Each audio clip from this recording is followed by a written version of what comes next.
How to fix Instagram notifications not working on iPhone. Let's get started. First, launch your Settings app. Now navigate to the option General. Head over to the option iPhone Storage. From the list of the apps, find Instagram.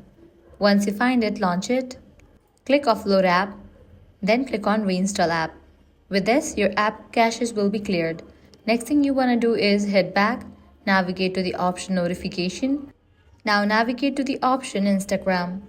Make sure you have enabled for these options. Likewise, check in for the option Immediate Delivery. Check in for these options Lock Screen, Notification Center and Banners. Likewise, toggle on for these options. Once you do that, your problem might be fixed. Now you will be getting notification from Instagram. In case you are still having the issue, head towards the option Sound and Haptics. Make sure you haven't enabled for this option Silent Mode. Now, launch your control center, click on the option Focus. Now make sure you haven't enabled for any of these options. By following these steps, you can fix Instagram notifications not working on iPhone. At the end, if this guide was helpful, don't forget to like, share and subscribe. Thanks for watching.